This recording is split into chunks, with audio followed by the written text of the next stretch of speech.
Bom dia a todos, sejam bem-vindos a mais uma aula do grupo de estudos para maratonas de programação.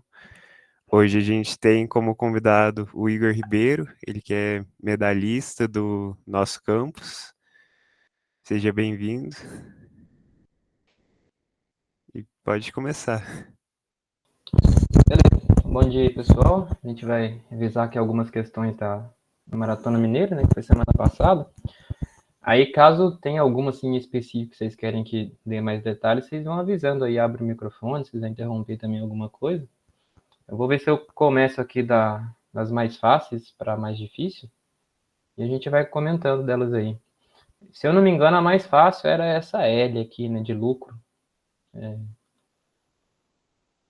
Acho que todo mundo deve recordar aí do textinho da questão, né? Quem participou, quem leu as questões, depois, quem fez também online, né? Remoto.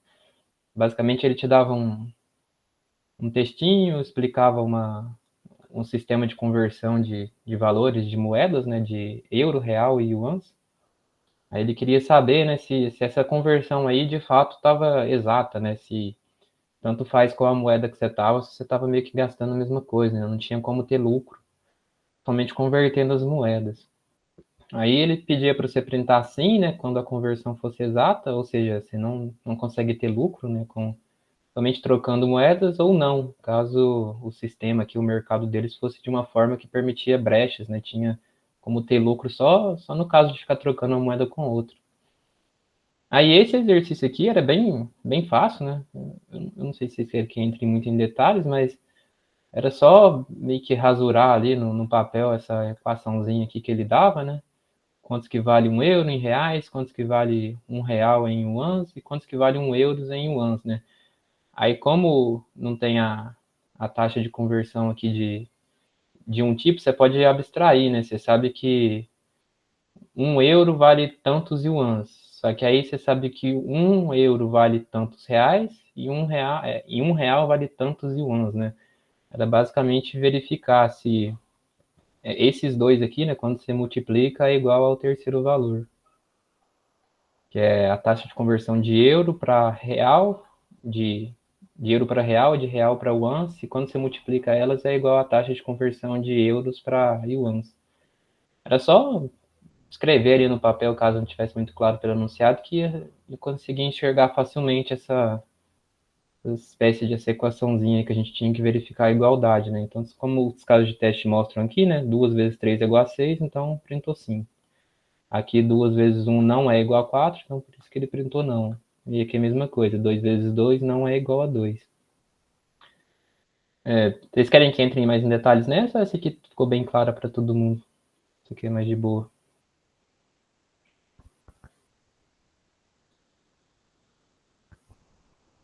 Se você quiser comentar aí, Thiago, o que vocês colocaram aí? É que no caso, eu acabei colocando, assim, três condições que na verdade são as mesmas, porque eu coloquei A vezes B igual a C, coloquei C sobre B igual a e C sobre A igual a B. Então era só uma condição, acabei colocando três, que era a mesma coisa. Ah, tá. Você fez a volta, né, das Eu fiz a condições. volta de tudo. Uhum. Fica mais. É que no fundo dá no mesmo, né? Mas desse jeito aí que você fez, você não deu nenhuma brecha mesmo. Mas no fundo era só fazer isso mesmo, era um if lá, ou você fez aí, né? Alguns ifs e verificando igualdade. Não tinha que fazer nenhuma conta assim doida, nenhum algoritmo muito complexo, é pouquinha coisa. Então, geralmente essas questões aqui é aquelas que eles fazem para todo mundo resolver, né? Questão mais básica, e para todo mundo ter um balão ali na hora da prova. Então, essa é a L, mais básica. E depois, se alguém quiser que explique com mais detalhes, só falar também. Agora eu vou para outra que também era mais fácil, que é dessa aqui dos dados, né? Essa aqui dos dados, ela era fácil por causa desse limite, de 3. Se esse limite aqui fosse variável, ela não seria fácil, não. Basicamente, ele te dá uma historinha aí, né? Ele fala que você tem 3 amigos, eles têm alguns amigos, né? Vão jogar 3 dados, os dados são aqueles convencionais, né? De 6 lados. E daí eles querem. A pergunta mais importante é essa, né? Qual que é a probabilidade da soma dos 3 dados ser igual a K? Então, você sabe que para 3 dados, em cada posição, né, aí aqui entra aqueles negócios de combinatório, né? Então, você tem o primeiro dado, o segundo dado e o terceiro dado. Esse dado aqui tem 6 possibilidades, esse aqui também tem 6, esse aqui também tem 6, né? Então, o universo de possibilidades é 6 vezes 6 vezes 6. Esse aqui eu acho que todo mundo pegou, até porque o exercício aqui, ele destacava isso, né? Lá, ele já até colocava aqui, né? Os casos possíveis é 6 vezes 6 vezes 6, porque você tem 6 dados. Então, o que você queria descobrir aí era desse universo, né? Desse monte aqui de possibilidades que você tem, quantas delas eram iguais a K, a soma, né? Aí lembrando que tem algumas coisas aqui que são diferentes, né? Por exemplo, se eu coloco 1 aqui, 2 aqui, 2 aqui e 1 aqui, isso aqui é diferente disso aqui, ó. 2, 1, 1. Porque são dados diferentes, né? Por mais que a soma dê a mesma, mas são coisas diferentes. Então, isso aqui eu somo, é uma possibilidade, isso aqui também eu somo, porque isso aqui também é uma possibilidade. Aí, por que essa questão aqui acabou sendo fácil, né? Porque só tinha 3 dados, né? Aí, eu imagino que a maioria do pessoal deve ter feito lá 3 for, né? Um para o primeiro dado, um para o segundo e um para o terceiro, né? 3 for encadeado. E verificava, né? Por exemplo, vamos supor que os for tá lá com o índice I, aí depois tem um índice J e um índice K. Aí basicamente o que a gente tinha que fazer era verificar, né? Se o I mais J mais K era igual a esse valor aqui que ele digita, né? Que é esse casão aqui. Aí você contava quantas vezes isso acontecia e depois só printava essa quantidade dividido por 6 vezes 6 vezes 6. Correto? Eu acho que todo mundo deve ter feito assim, né? Aí aqui ele falava que você podia printar com quantas casas decimal você quisesse, né? A única coisa que ele ia conferir lá é se a tua resposta não diferia de pelo menos isso aqui, né? 10 elevado a menos 3 em relação à resposta do juiz. Então, por exemplo, às vezes, quando a gente faz conta com double, ainda mais dependendo da linguagem, nas últimas casas decimais aqui, ele costuma dar umas diferencinhas, né? Mas, por exemplo, vamos supor que a resposta lá do juiz era essa, 0,0046, blá, blá, blá, blá. Aí você vai lá e printa uma resposta que aqui, em vez de ser 6, é 7. Só que aí, quando ele pega a tua resposta com a do juiz, ele faz lá um menos o outro, o ABS, esse valor, essa diferença da tua resposta com a do juiz é bem menor que isso aqui, ó, que 10 elevado a menos 3, que é o limite que ele deu aí de diferença que seria considerável aceitável. Então, eles foram bonzinhos nessa questão aqui de dar um limite pequeno, porque se você printa aqui 0,0046, sei lá, 7 aqui, já era bem possível deles considerarem. Quando eles fazem a diferença absoluta aí, daria um valor menor que esse, então eles iam falar que a resposta está certa. Aí esse exercício aqui dava para ser difícil, se, igual eu falei, se esse 3 aqui fosse variado. Em vez de ser 3, eles colocam N. Aí esse problema aqui passaria a ser um problema de programação dinâmica. Programação dinâmica em dados. Ele deu uma nota aqui para usar 12, né? Assim, ele fala para usar 12, quem não está acostumado com maratona, vê esse negócio aqui com 3, às vezes fica meio confuso, né? Mas não, igual eu falei, não tem problema. Às vezes a resposta do juiz esperada é essa, eles vão lá e faz a tua resposta menos a do juiz, né, o valor absoluto, e compara com isso aqui. É tipo programação dinâmica mesmo, daquela que teve na Olip passada. Eu, na verdade, eu resolvi com programação dinâmica. Eu fiz com PD. Só que aí o que difere, né? Eu acabei fazendo 3 for também, porque precisa de 3 for para PD, mas se a quantidade de dados fosse N, né, sei lá, 20 dados, isso aqui também resolveria. Aí se quem fez com 3 for verificando cada dado, teria que fazer 20 for, né? Aí isso aí já era inviável, ia dar TLE, impossível. Aí para se resolvesse com programação dinâmica, isso aqui já era o bastante já para qualquer N que o cara digitasse, de número de dados, né? Mas como a questão era pequena, então 3 forzão lá na força bruta já resolvia já. Então essa aqui também não tem muito mistério. Básica, questão básica também, né? Para quase todo mundo fazer. Eu acho que essa aqui deve ter sido a segunda mais feita, né? Que o pessoal fez. Problema D. Então, agora eu acho que começa a ficar um pouquinho mais não tão easy, né? Igual em relação a essas aí. Se eu não me engano, a outra mais simples era essa aqui, ó, Kubitschek.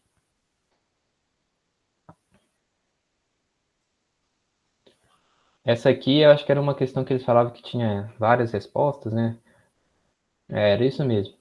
Ele te dava uma historinha, falava que você queria colocar ali acho que é dinamite, né?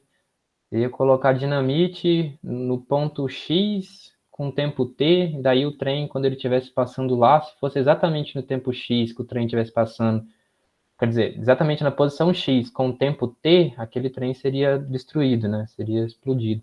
E você queria explodir todos os trens possíveis aí que o cara digitava.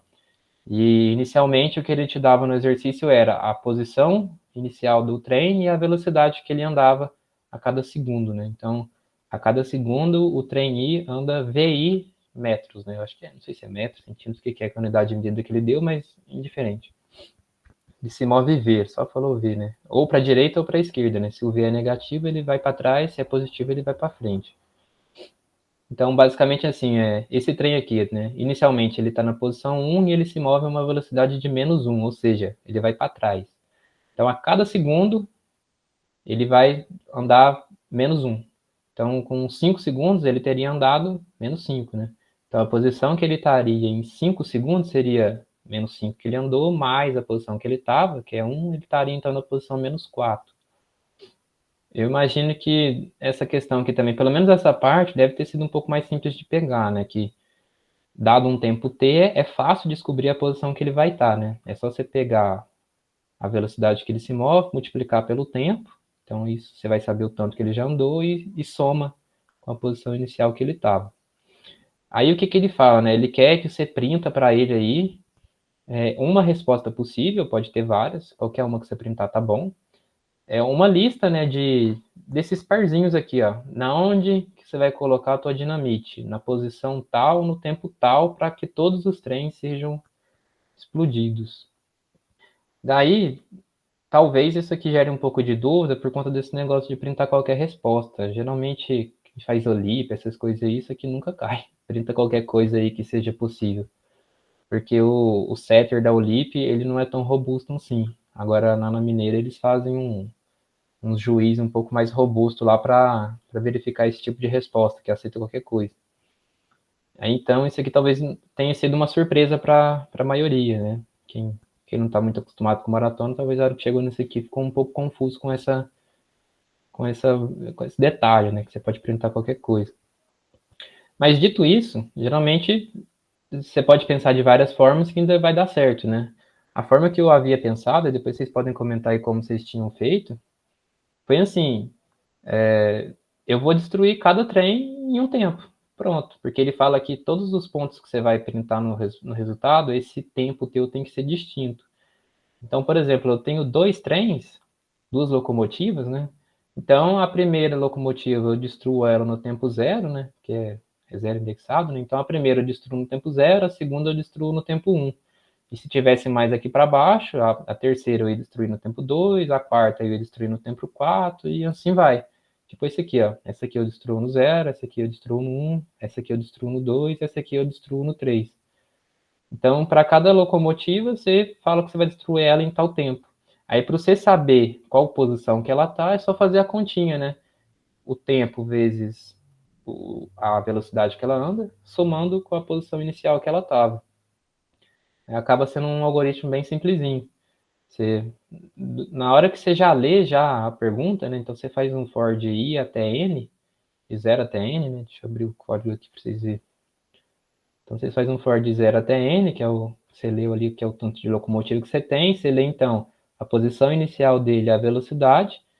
Aí eu fiz um vetor de par aqui, né? Onde o second aqui do par seria o tempo que ele ia ser explodido e a primeira aqui seria a posição. Então, se você quer destruir essa locomotiva no tempo i, então você coloca o i aqui, né? Você vai destruir ela nesse tempo e faz a continha para saber a posição que ela vai estar. Que é basicamente v vezes i, né? A velocidade que ela anda vezes o tempo, somado com a posição que ela estava.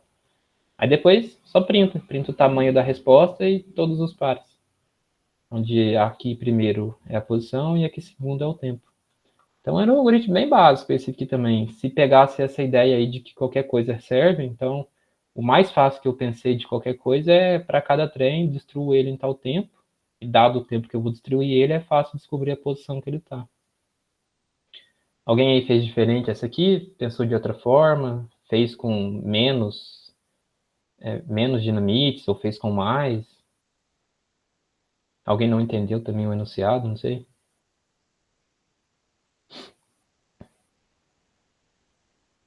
Vocês fizeram desse jeito? Beleza. Eu, particularmente, não sei outra forma de fazer isso aqui, assim, que facilite mais do que isso aqui, não. Eu vi que no editorial eles colocaram um desafio, né? Resolver com menos. Só que aí já... eles colocaram lá que existe uma lógica para minimizar esse negócio aí. Só que eu não quis pensar muito nisso, não. Eu queria passar logo. Mas provavelmente tem, né? Eles colocaram lá no editorial. Então, todo mundo tiver entendido essa, a gente vai para outra.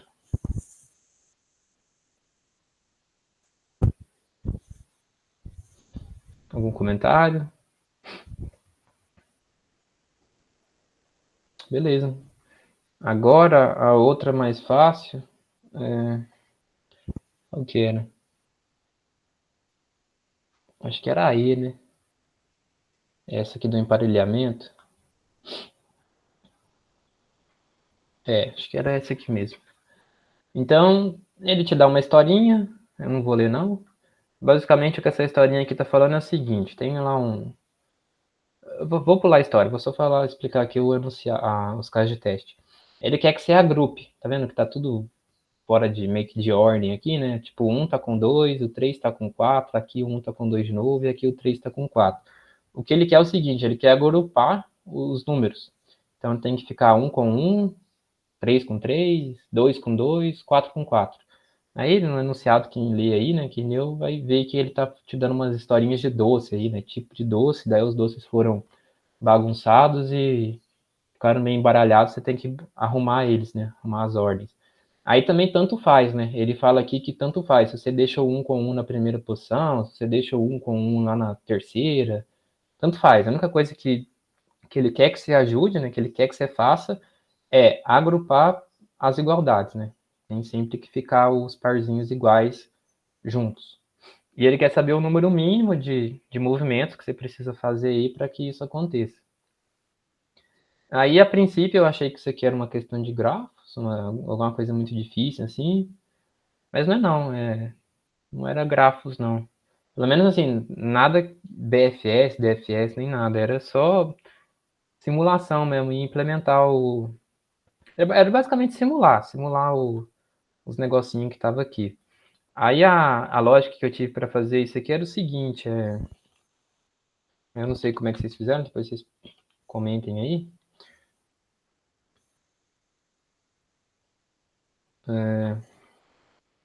Então, deixa eu colocar esse primeiro caso aqui. Era um algoritmo guloso esse negócio, não sei como também, mas acabou sendo guloso isso aqui. Se minha tela também estiver pequena aí atrás, tá? Deixa eu dar uma aumentada aqui, que eu acho que eu tô com um monitor grande. Talvez facilite para ver. Beleza, era um algoritmo guloso esse negócio, né? Então, o que tinha que fazer, né? Vamos supor que eu li lá o x e o y, né? Cada posição tem um x e tem um y, né? Então, x1, y2, x3, y4 e por aí vai. Aqui é a posição 0, né, do meu vetor, aqui é a posição 1, 2 e 3. Então, como é que eu faço, né, para que essa primeira posição aqui, né, a posição 0 do meu vetor, seja os 2, 1, ou os 2, 2, né, aí tanto faz. Aí eu preferi sempre deixar igual ao primeiro. Aí, se quiser deixar igual ao segundo, não muda nada também. Então, como que eu faço para que aqui eu tenha 2, 1? Então, essa segunda posição já está errada, né? Então, o que eu tenho que fazer? Por que o guloso resolve, né? Eu vou lá, descubro na onde eu tenho o outro 1 está aqui embaixo. O que eu faço? Eu arrumo esse cara. Para arrumar ele, o que eu faço? Eu tiro esse 2 aqui e troco de posição, uma coisa que eu estivesse arrastando esse 2 para a primeira posição, para esse 1 aqui, né? Então, aqui eu coloco 1 e aqui eu coloco 2. Pronto, resolvi o primeiro. Aí meio que de quebra aqui eu já resolvi até esse aqui, né? Nem sempre isso vai acontecer, mas nesse caso aconteceu. E por quê, né? Por que a forma gulosa resolve esse problema, né? Porque eu só tenho um parzinho, né? Só tenho um. Por exemplo, para arrumar esse, o querendo ou não, eu tenho que ir lá buscar na onde ele tá, né, na posição errada, e trazer para cá. Então, não tem muita, assim, frescura para ficar procurando de forma de programação dinâmica, para saber qual que é a melhor hora para arrumar ele. Qualquer momento que eu ver que ele está estragado, por exemplo, aqui tinha um 2 aqui, estava estragado. Então, eu posso ir lá na onde tem aquele 1 que está faltando ficar aqui e jogar ele aqui e pronto. Então, isso aqui já é a melhor estratégia possível já para o algoritmo. Aí a gente vai descendo, né? Então, eu acabei de arrumar essa posição, agora eu tenho que arrumar essa. Aí eu quero colocar um 3 aqui. Como é que eu ponho um 3 aqui, né? Eu acho onde ele está para baixo e substituo. Então, se eu tenho um 3 aqui, eu coloco esse cara que está aqui lá onde ele estava. Então, eu coloco um 4 aqui e venho o 3 para cima. Aí eu tô nessa posição, os dois já são iguais, então não tem nada para fazer. Então eu tô nessa aqui também, os dois são iguais, não tem nada para fazer. Pronto, só tive que fazer duas trocas, que é o que o enunciado aqui responde, né? Responde 2. E nesse aqui, todos já são iguais, né? Então não tem que fazer troca nenhuma, por isso que ele já respondeu 0.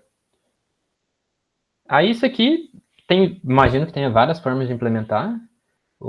A forma que eu resolvi implementar era o seguinte, para cada número eu colocava em quais posições ele estava, né? Por exemplo, do jeito que estava aqui inicialmente, depois vocês comentam como vocês fizeram. Por exemplo, o 1. O 1 ele está na posição 0 e o 1 ele está na posição 2, né? Lembrando que isso aqui é 0 indexado, né? Então, esse aqui é a posição 0, esse aqui é a posição 1, 2 e 3. Então, o número 1. Aí eu teria lá um vetorzinho, né? As posições que está o número 1. Então, tipo, posições do 1. Qual posição que o 1 está? Ele está na 0, ele está na 2. Basicamente eu fiz um mapinha guardando esses negócios aí.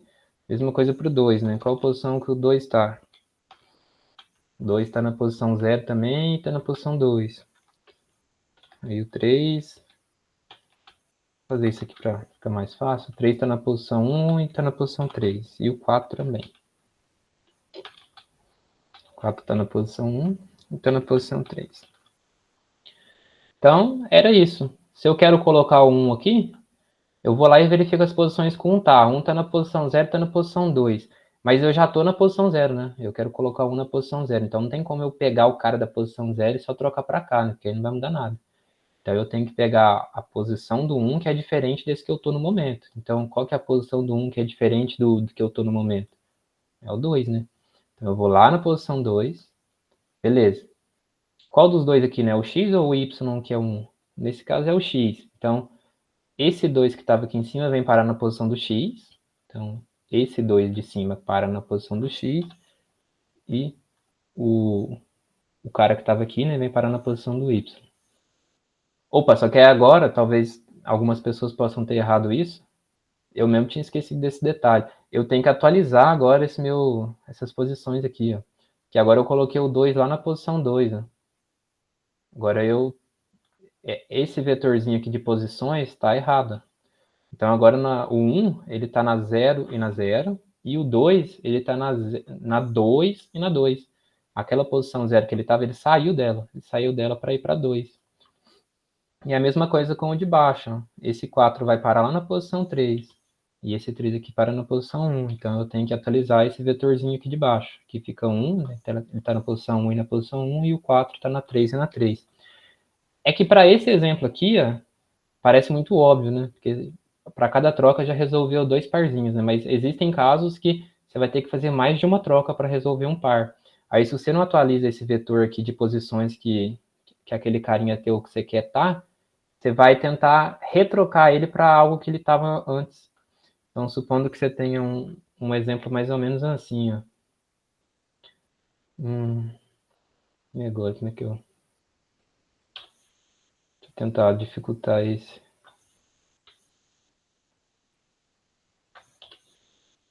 Só para ver se tem como.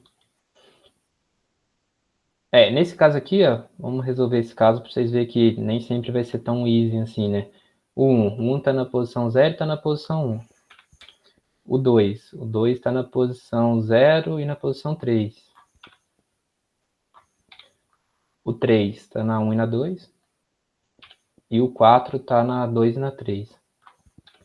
Aí, mesma coisa, vou rodar meu algoritmo de cima para baixo. Quero colocar o 1 aqui. Onde o 1 está? O 1 está aqui, ó.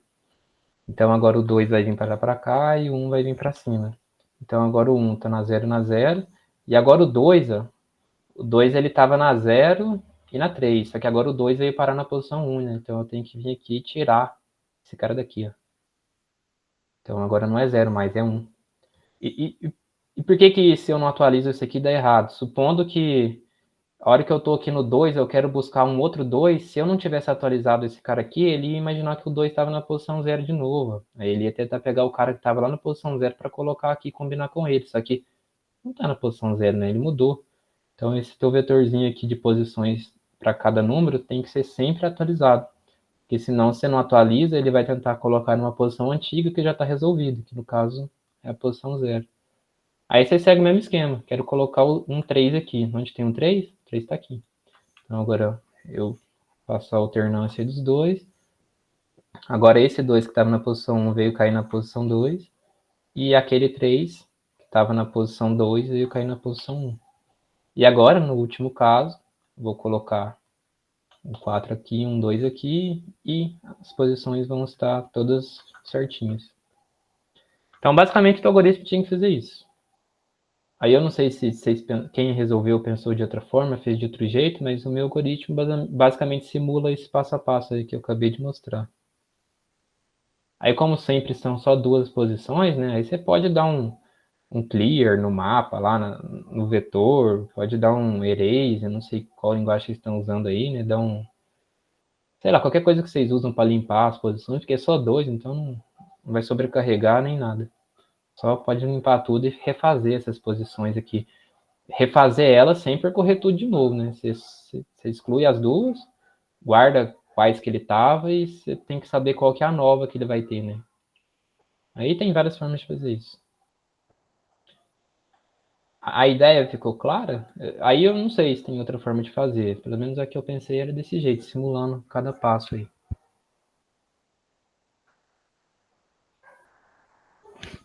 Com Priority Queue, não sei ainda como é que resolveria com Priority. Mas vocês guardou as... Perdão, Igor. Não, É que, pode falar. tipo, no caso, a gente buscou ordenar o par primeiro. Aí, por exemplo, a gente ordenou o par deixando o primeiro elemento desse do parzinho de entrada como maior e o menor o segundo. Certo. Daí colocamos isso tudo na Priority Queue para ordenar. Daí, por exemplo, se eu tenho 5, 4 e 5, 2 sendo os dois elementos primeiros da fila de prioridade, certo? Uhum. Aí eu sei que o elemento o que falta no primeiro já está no meu segundo par na Priority Queue, certo? Certo. Aí basta eu trocar o segundo elemento do primeiro par com o primeiro do segundo par E e adiciona um novo, né? eu adiciono novo na fila. Ah, entendi. Verdade, boa ideia mesmo. Porque aí, igual você falou, né? Ordenando pelo maior primeiro, eles sempre vão ficar um do lado do outro, né? Verdade. Aí desse jeito a complexidade fica n log n, né? Porque usou priority queue, mas o n era 2 elevado a 10 a quinta, aí desse jeito passa. Eu acho que ele também deu 2 segundos de limite. Aí é de boa. Bem pensado. Aí, só mostrando o código aí rapidamente que eu fiz, né? Eu fiz um...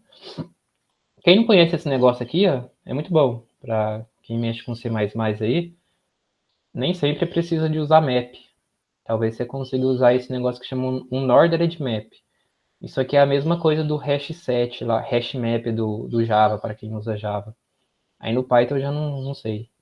Não sou muito paiteiro, mas para quem usa Java, lá no Java tem um hash map. Esse ordered map é a mesma coisa que ele. Ele é mais rápido, porque ele não mantém a chave ordenada. Então, geralmente, quando você está usando o mapa, se você precisa que a tua chave seja ordenada, aí tem que usar o mapa mesmo. Agora, se tanto faz a tua chave ser ordenada ou não ser ordenada, você pode usar esse negócio aqui, ó, um ordered map. Ele é mais rápido. Ele não tem o fator log_n, ele é tempo constante, você acessa uma chave por tempo constante. Você só bate nela, ele tem um hash naquela chave, ele já sabe onde tem que ir. Então, né, eu fiz um ordered map de int, né, que são os caras, e um vector, que sempre vai ter só dois, né, duas posiçõezinhas. Então, na hora de ler a entrada, eu guardo aquele caso, né, tipo, posição first, posição second, tipo x e y, e guardo as posições que cada um tá, né. Sempre adicionando a i do momento. Aí aqui embaixo faz esses trâmites aí, essa meio que gambiarra, esse negócio.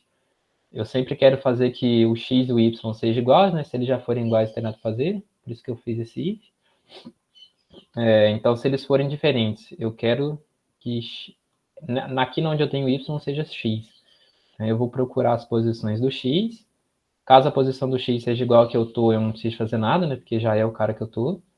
Se não, eu achei. Aí eu verifico na onde eu achei se ele tá na primeira ou na segunda posição ali do meu parzinho. Que eu tenho que trocar ele com a primeira ou a segunda, né? Então, se ele estiver na primeira, aquele cara de cima vai para a primeira, se ele estiver na segunda, esse cara vai para a segunda. Aí eu já sei que ele vai se resolver, somo uma, né? Porque eu tive que fazer uma mudança, e aqui agora eu arrumo as posições. No caso, você não precisa de arrumar as posições do cara que você acabou de consertar. Então, vamos supor que eu acabei de consertar o zero. Eu poderia deixar as posições do zero bagunçadas, porque eu nunca mais vou voltar no zero. Mas se quiser arrumar, arruma. Não vai dar diferença, mas se não arrumar, não dá problema. Então, eu dei um clear, guardei inicialmente quais duas posições eram. Eu adiciono a nova, né, que é a posição P, e adiciono a segunda que era que não era onde eu mudei, né? Como é que eu sei isso? É a posição que é diferente da que eu tô, né? Aí eu adiciono a posição que é diferente da que eu tô e eu atualizo meu mapa de posições. Então, basicamente, tinha várias formas de resolver, era você achar uma forma aí mais simplificada, né, que fosse mais simples de implementar e simular. É como vocês fizeram com o Priority Queue, né? É bem mais fácil de enxergar isso. Sempre vai estar um do lado do outro. Mas agora quem optou por fazer de alguma outra forma era só enxergar a simulação que teria que fazer o algoritmo criar, né? Daí é só você tentar enxergar isso. Geralmente essas questões aí é bom passar para o papel primeiro, ou rasurar aí no Notepad, até você entender o que está acontecendo, simula na mão e depois tenta passar a tua simulação para o código. Beleza?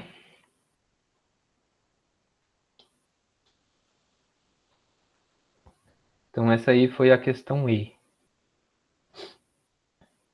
Tá, agora já começa a dificultar um pouco mais. Acho que a próxima é a do truco lá, né? A próxima mais fácil. Acho que sim. Até pelo número de feitos aqui, eu acho que é lá a próxima. Essa questão aqui, talvez... Quem joga truco é de boa. Mas está bem explicado. Pelo menos aqui está bem explicado o que tinha que fazer, né?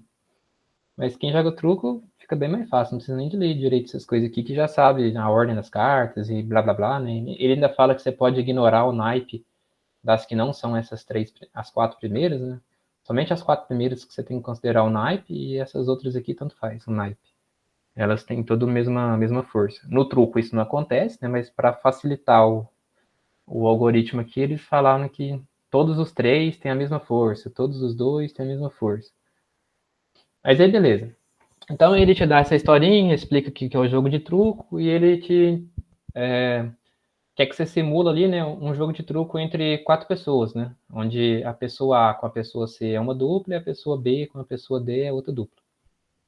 Então até aqui é de boa, aí cada jogador começa com 3 cartas, né? Isso aqui também é a regra do truco.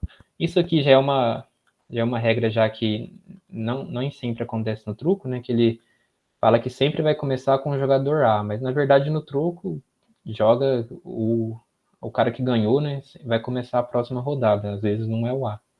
Mas aí para facilitar, né? Porque se fizesse essa regra aí de quem ganhou começa a próxima rodada, ia dificultar muito. Aí eles falaram que sempre começa no A. Toda rodada vai ser iniciada por A e vai ter essa ordem aqui, A, B, C, D. Então, quando que a gente tenha aqui numa mesa, né? Vamos fingir que isso aqui é uma mesa de truco. Aí eu tenho o primeiro jogador aqui em cima. Então aqui eu tenho... Cadê o lapisinho mais forte?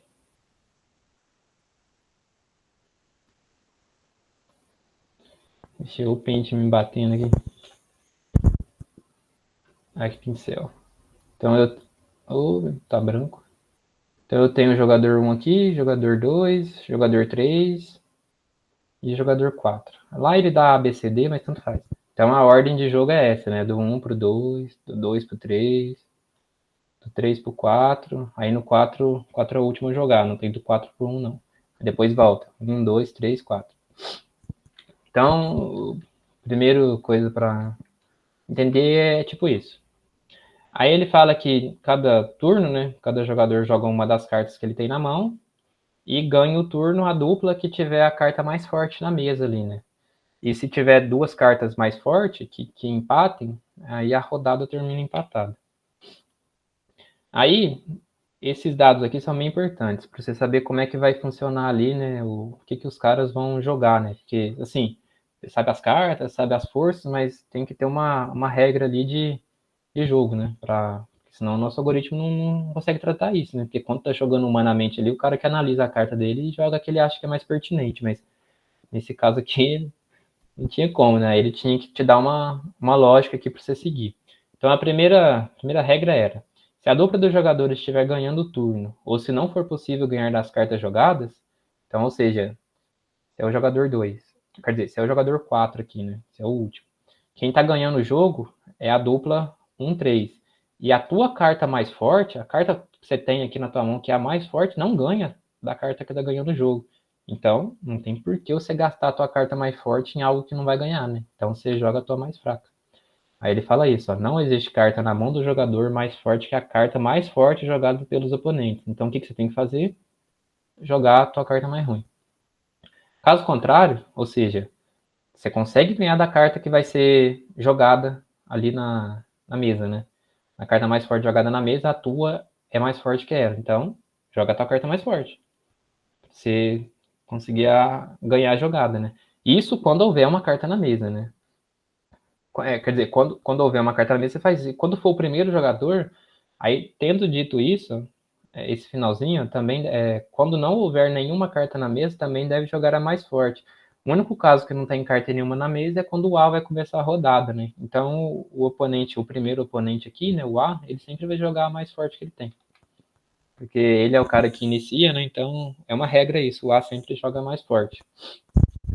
Aí, tem muita trick nesse negócio. Assim, não exageradamente, mas tem umas tricks aqui que dá para deixar as pessoas meio confusas, com raiva na hora que tá fazendo a prova. Inicialmente, né? Inicialmente você tinha que pensar num jeito de dar força a essas cartas, para não ficar fazendo ifs, senão teu código ia ficar muito embaralhado. Então, o que você poderia fazer? Você poderia montar todos os pares possíveis de cartas. Então, você sabe que as cartas é 3, 2, Ás, Rei, J, o Valete, né? Dama, 7, 6, 5, 4. Então, essas aqui são todas as cartas possíveis. E quais são os naipes possíveis? Né? Ele também te deu aqui, né? Os naipes possíveis são C, que é Copa, Z, Espada, O de Ouro e P de Paus. Então, é só você montar uma combinação com todas essas cartas possíveis aqui, ó. Então, só para começar mostrando aqui, ó. Mostrar meu código. Então, o meu código, o que ele faz? Ele monta pelo menos assim que eu pensei, né? Ele monta uma estrutura aqui com todas as cartas, né? As letras das cartas, e aqui é o naipe. Então, aqui são os naipes das cartas. Então, eu vou montar um parzinho para cada. Para cada carta, eu verifico todos os naipes. Então, eu vou ter um 4 de ouro, um 4 de espada, um 4 de copas e um 4 de paus.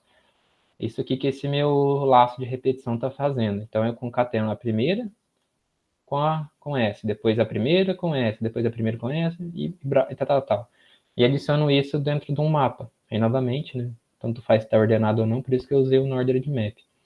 Aí, ao final disso aqui, ó, eu vou ter colocado todas as forças das cartas. Aí, vocês podem ver que eu comecei do 4, por quê? Porque o 4 é o mais fraco. Depois, o próximo mais fraco é o 5, 6, 7. Então, eu comecei da ordem mais fraca para mais forte. Porque eu tô falando que a força da carta é esse I aqui, ó. A gente saber qual que é mais forte que a outra. Então, eu monto lá o parzinho e falo que cada uma delas tem força I, né? Então, 4 de ouro, 4 de espada, 4 de copas e 4 de paus, eu falei que todas têm força 0, né? Porque o meu I vai ser 0. E assim sucessivamente. Ó. Os 5 de ouro, 5 de espada, 5 de copas, 5 de paus teriam força 1. Beleza, a primeira parte está pronta. Só que aí você tem que tratar os casos dos naipes lá, né? Que ele fala que... Deixa eu abrir de novo aqui. Ele fala que tem 4 cartas aí que são especiais, né? Que são as vanilhas. E é o 4 de paus, 7 de copas, Ás de espada e 7 de ouros. Nessa ordem, né? Mais forte, segunda mais forte, terceira mais forte, quarta mais forte. Aí é só você sobrescrever, né? Esse parzinho aqui, 4 de pau, já vai estar no teu mapa. Aí você sobrescreve ele, coloca uma coisa mais forte. Eu coloquei 1000 aqui só para exemplificar mesmo, mas poderia colocar qualquer coisa mais forte que todos que estavam aqui. Então eu coloquei 1000 nele, o 7 de copas eu coloquei 900, o Ás de espada 800 e o 7 de ouros 700. Tipo isso, só para ser bem claro que o 4 de paus é o mais forte, esse aqui é o segundo mais forte, esse aqui é o terceiro mais forte, esse aqui é o quarto mais forte. A primeira parte aqui, só para descobrir as forças das cartas, só para... Porque isso aqui é importante, para a gente evitar ficar fazendo muitas condições mais para frente. Aí você já consegue já descobrir a força das cartas só batendo lá no nosso mapinha, né? Então, o oponente 1 jogou lá a carta 7 de espada. Você vai lá nesse mapa e vê a força que ela tem. Essa primeira parte ficou clara? Alguém tentou assim também? Alguém tentou de outra forma? Para aqueles que tentaram.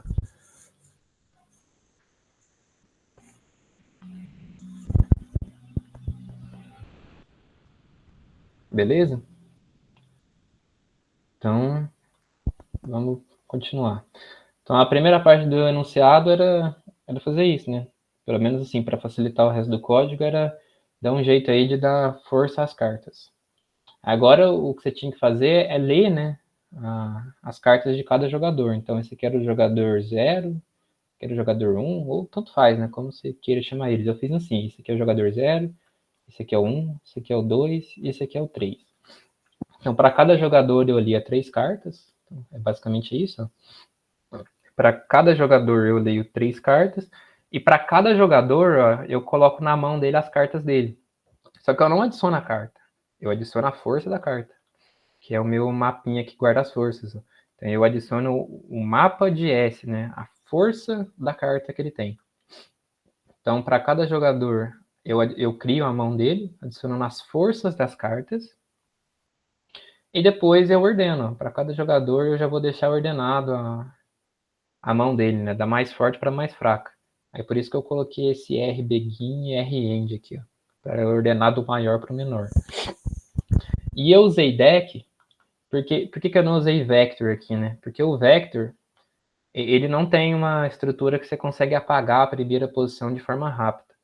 O deck, para quem nunca viu aí, o deck você pode apagar a primeira posição, pode adicionar na primeira posição, você pode apagar a última posição e pode adicionar na última posição em tempo constante, tempo rápido. Então fica aí uma dica aí para quem não conhece deck, dá uma olhadinha nele, porque o vector, né, você faz pushback, né? Você faz desse jeito o vector. Mas no deck, além de pushback, você consegue fazer push front. Você adiciona na primeira posição. E ele faz isso bem rápido. Então por isso que eu usei deck aqui, porque aí vocês vão ver por que mais para frente aqui. Então o próximo passo do exercício era isso, para cada jogador dar um jeito de guardar ali as cartas que ele tem, ordenado por força. Então, a mão do I tem um vetorzinho, né? Com todas as forças das cartas que ele tem. Beleza? Aí agora aqui, ó. Agora aqui começa as gambiarras. Que é para começar a descobrir qual carta joga, quem que vai jogar, quem que não vai. E por aí vai. Então eu fiz assim, né? Time 1 e time 2, eu não sei porque eu coloquei J, mas beleza. Ambos começam com -1. Eu não precisava nem ter feito aqui atrás, podia ter feito já direto aqui, mas enfim. Aí então, aí eu fiz em ordem de jogo, ou seja, igual estava aqui, né? O primeiro jogador é o A, o segundo é o B, eu fiz desse jeito, eu simulei cada jogador, cada carta de cada jogador, por isso que eu tenho trocentos if ali. Provavelmente deve ter um jeito mais esperto de fazer isso aí, mas eu não quis parar para pensar não, eu queria passar a questão, então eu fiz desse jeito aí que eu achei que era mais rápido. Aí então, o primeiro if é do jogador A. Então, o primeiro if ali é do jogador A. O que o jogador A joga? Não tem nenhuma carta na mesa. O jogador A só pode jogar a carta mais forte, que é regra lá do enunciado. Então, o que eu faço? Eu falo que então a carta do time 1 que está na mesa seria a mão do jogador 0, posição 0, né? Que seria a carta mais forte dele. Aí eu tenho que remover aquela carta da mão dele, né? Por isso que eu usei o deck lá, porque eu consigo dar um pop front aqui para remover. Então, beleza. Primeiro caso está feito, que é o mais básico, que é o jogador 0, jogador 0, né, jogador A, jogar a carta mais forte. Então esse é o primeiro caso. Aí agora é a vez do jogador 1, que seria o B. Agora é a vez dele. O que o enunciado fala, né? Ele fala assim, né? Que você vai verificar ali qual que é a carta na mesa. A carta mais forte na mesa é a do A, porque só tem a dele, né? Então a carta mais forte na mesa é a do A, que é o J1 aqui que tá vencendo por enquanto. Aí eu verifico. A carta mais forte do jogador 1, né, que seria o B, é mais forte do que a que está na mesa, a mais forte da mesa, do outro time, né? Se sim, o que acontece? Então o jogador 2, que é o Bzinho aqui, né? Esse jogador B vai jogar a carta mais forte dele. Então o J2 nosso vai ser a carta mais forte desse jogador B, que está na posição 0, né? Que as mais fortes são as primeiras. E vai apagar, tirar ela da mão. Aí eu dou um pop nela, removo a carta mais forte dele.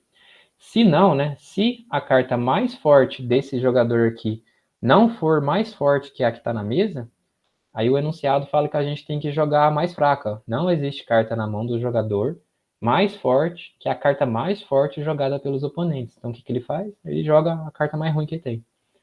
Então nesse caso, né, que é no caso do Elcio, eu vou jogar a carta mais fraca dele. A carta mais fraca dele é a última, né? Que seria o Beck, que é a última posição. E como ele jogou mais fraco, eu tenho que remover aquela carta mais fraca dele. Beleza, esses dois aqui são os casos mais simples. O primeiro sempre joga mais forte e o segundo jogador ali escolhe, né? Se ele tem uma mais forte, ele joga, se não, ele joga mais fraca. É agora que começa as tricks. O que é a trick aqui agora? Agora é a vez do C. É a vez do C. Só que aí eu tenho alguns casos para o C. Talvez quem está ganhando já é o parceiro dele, né? Talvez quem está ganhando já é o A. Então esse C aqui não precisa jogar, não precisa de se preocupar em jogar mais forte, porque quem já está ganhando já é o time dele. Então ele não vai desperdiçar a carta mais forte dele. Então esse é um caso. E talvez a carta mais forte que está na mesa é a carta do time oponente. Aí se nesse caso a carta mais forte do time oponente for a mais forte no momento, ele vai tentar matar ela. Se ele conseguir, ele mata, senão ele joga a mais fraca dele também para não desperdiçar. Então é agora que tem várias condições. Aí, então beleza, esse if aqui é do jogador C. Eu verifico, né? O time dele já tá ganhando, tipo, a carta mais forte do time 1 já é mais forte que a do time 2. Então esse é o primeiro caso, né? O time dele já tá ganhando, já tem a carta mais forte na mesa. Então o que ele faz? Ele joga a mais fraca dele. Esse é o primeiro caso. Só que aí tem uma trick aqui. Às vezes, a mais fraca do C é mais forte ainda que a do A. Às vezes a carta mais fraca que ele tem ainda ganha dessa. Aí você tem que atualizar a carta mais forte da mesa no momento, porque às vezes ele vai descartar uma carta aqui que é muito boa.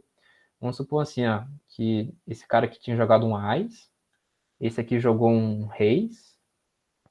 Não, Reis não, vamos supor que ele jogou um 4 de ouro. Aí esse cara aqui, ele saiu bonado, ele saiu com 3-3.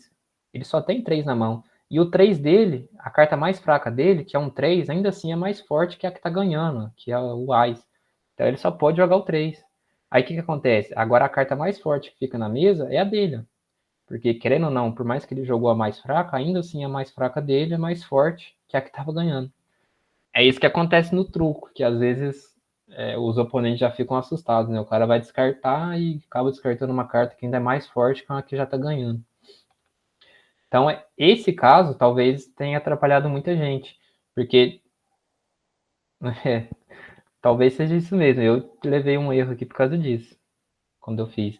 Você tem que tomar esse cuidado de falar que a carta mais forte que vai ser agora é o máximo da que já tem, né? Então, é o máximo da que já tem e da mais fraca do carinha aqui, né? Do C. Nesse caso, esse J1 teria atualizado, né? Se fosse um Ás aqui, ele vai descartar um 3, aí esse J1 teria sido atualizado, porque eu pego o máximo do que já tá e do que ele vai descartar. Aí, como eu descartei a carta mais fraca, eu dou um pop nela aqui. Lembrando que ela fica na última posição. Então, esse é o primeiro caso. A carta da mesa, do time dele, já tá ganhando, então ele vai jogar mais fraca. Agora, se não, né? Se não, o time dele não tá ganhando. Ele vai tentar ganhar. Se ele for tentar ganhar, ele pega a mais forte dele e faz uma condição. A mais forte dele, né? Aí supondo que... Vamos refazer aqui um caso. Esse aqui jogou uma dama, que é fraca. Esse aqui foi lá e jogou um 2. Tá, então o time dele não tá ganhando, porque dama não é mais forte que 2. Aí eu tenho que ver a carta mais forte do C. Aí eu vejo, né? A carta mais forte do C é mais forte que a que tá ganhando. Se for, eu jogo ela. Então, J1 é igual a carta mais forte e excluo a mais forte dele da mão. Se não, aí paciência, né? Se não, a mais forte desse cara não é mais forte que a que tá ganhando. Então eu só vou lá e jogo a mais fraca. Pronto, joguei a mais fraca dele. Novamente, preciso lembrar de atualizar as forças. Jogando a mais fraca, mesmo assim eu atualizo as forças ali. E pronto, e apago a mais fraca. Então tá vendo que esse exercício aqui é basicamente fazer as condiçõezinhas, né? Qual que você joga agora? A mais forte ou a mais fraca? Só que aí, isso aqui que deve ter matado muitos códigos aí, de lembrar de atualizar a resposta. Aí agora é o último caso, né? As últimas condições aqui, que seria para o jogador D. Novamente, aí o D, né? O D é do time 2. O time 2 já tá ganhando? Já. Então ele joga mais fraca. Aí tem que lembrar de atualizar, né? Que às vezes a mais fraca dele é mais forte ainda. Como ele jogou mais fraca, eu apago a mais fraca da mão. Não, o time dele não tá ganhando, então ele vai cair no else. Aí a mais forte dele é mais forte do que a que já tá ganhando, do oponente? Sim. Então ele joga mais forte. Daí eu apago a mais forte da mesa. Não é, não é. Então a mais forte dele não é mais forte que a do oponente, então ele vai jogar mais fraca. Então ele joga mais fraca, que está na última posição, e eu apago da mão dele. Então esses ifs, trocentos if que tem aqui é para simular a rodada. E esse último aqui é só para simular quem que venceu a rodada, né? Então no J1 eu tenho a força, a carta mais forte do time 1 e no J2 eu tenho a carta mais forte do time 2. Se ambas forem iguais, printo 0, empatou. Se não, né? Se a do J1 for maior, então quem ganhou foi o time 1. Então eu printo 1. Se não, aí quem ganhou foi o time 2.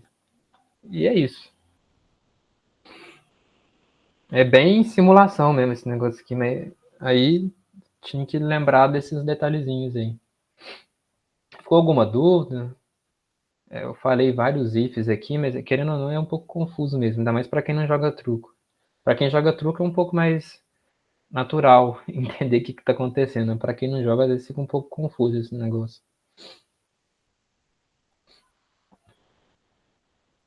Deu para pegar? O código não ficou dos mais bonitos não, mas na hora ali que você quer fazer um negócio rápido, quer passar de qualquer jeito, você não preocupa muito com isso, aí você faz o que está na cabeça mesmo, você tenta simular as suas ideias ali. Beleza?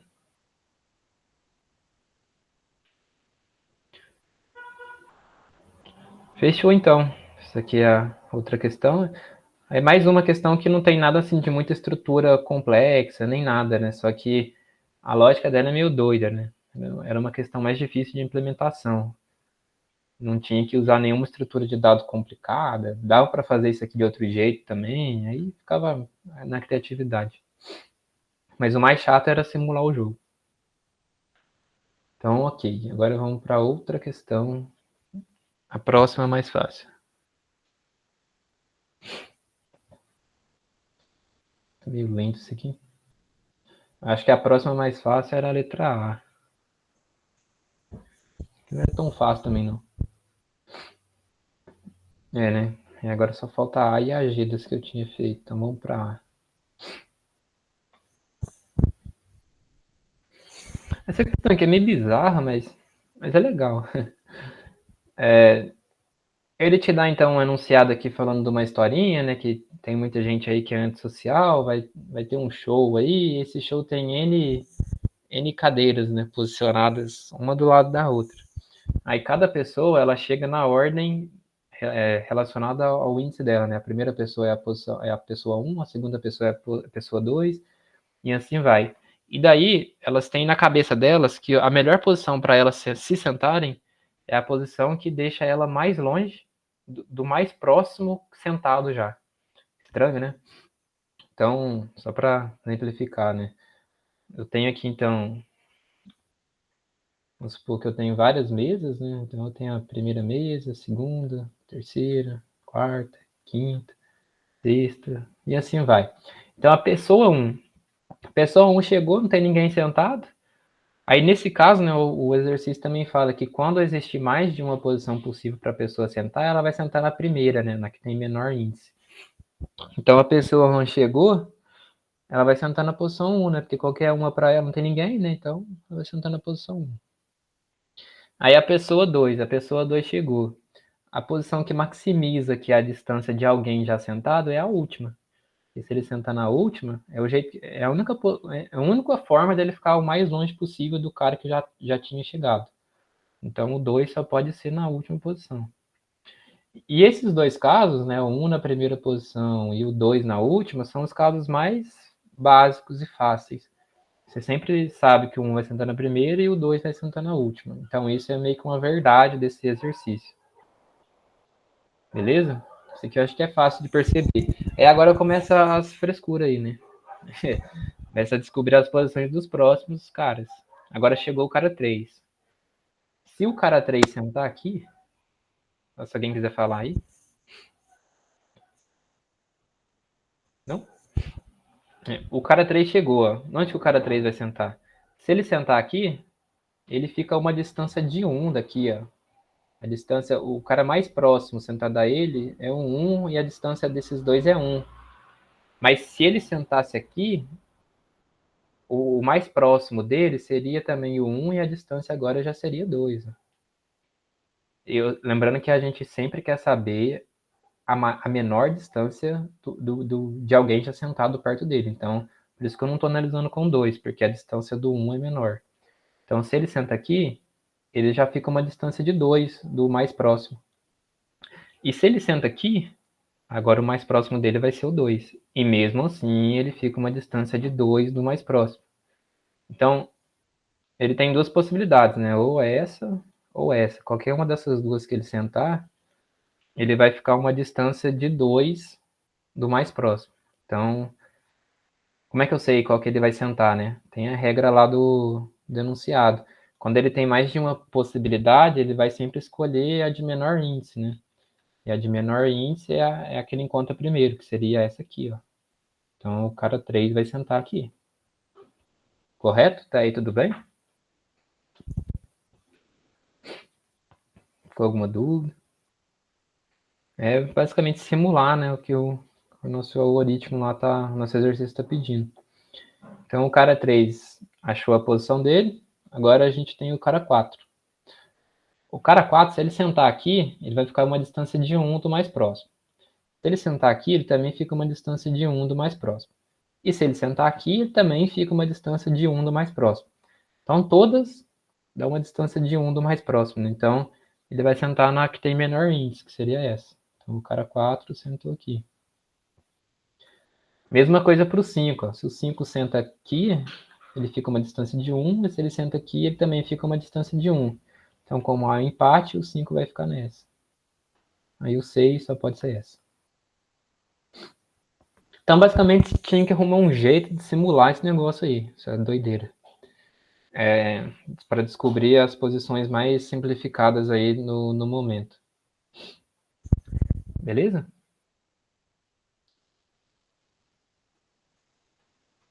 Tudo bem? Ficou alguma dúvida disso aí? Ok, alguém chegou a tentar esse aqui, pensar em alguma coisa para fazer ele?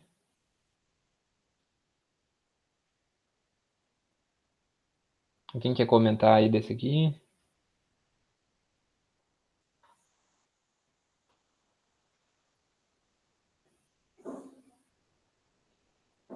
A minha solução também usou Priority Key. Então, tem uma fórmula, você falou aí, né? Tem sim uma fórmula, mas se não usar uma estrutura de dados que te ordene as possibilidades, é meio complicado de descobrir a posição. Aí vamos para essa fórmula aí, né? Então, lembra que eu falei, né? A posição 1 e a posição 2 são as mais fáceis de descobrir. Você pode ser a primeira e a última. como é que eu sei na onde vai ser a próxima posição, né? Eu tenho um intervalo agora, eu tenho um intervalo de daqui até aqui. E esses intervalos, vamos supor que a gente deixou eles ordenados por 0, né? 0 indexado. Então, 0, 1, 2, 3, 4, 5.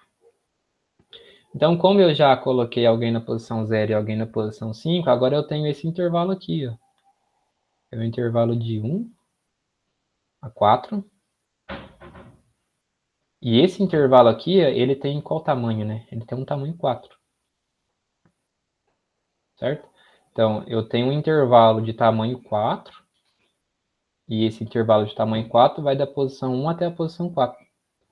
Então, o teu algoritmo tinha que lembrar isso. Ele tinha que manter lá numa priority queue qual que era o tamanho do intervalo, porque sempre vai compensar colocar alguém em um intervalo grande, porque quanto maior o intervalo, mais longe ele está dos próximos, né, sentados. Então, a gente tinha que dar um jeito aí de sempre dar prioridade para colocar ele em um intervalo grande. Então, por isso que usa Priority Queue, né? Para Priority Queue ir guardando isso para a gente, guardando os maiores intervalos. E caso ele empate no intervalo, a gente desempatava pelo onde começa, né? Por exemplo, eu tenho dois intervalos de tamanho 4, mas o primeiro é da posição 1 a 4, e vamos supor que o segundo é da posição 10 a 14. Então, o primeiro seria esse, né? Da 1 a 4. Então, a Priority Queue também tinha que saber ordenar esse segundo parzinho aqui, né? Quando empatava pelo primeiro aqui de tamanho.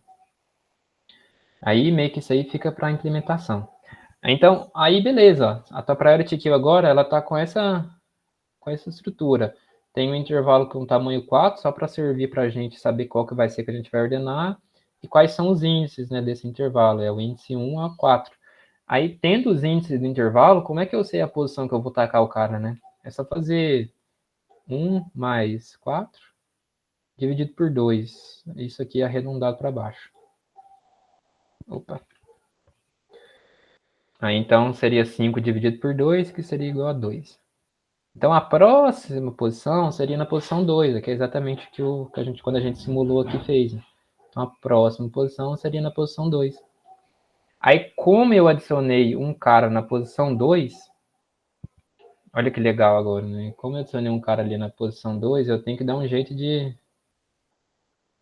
Borracha que não aumenta, não. Deixa eu ver se eu consigo remover isso aqui.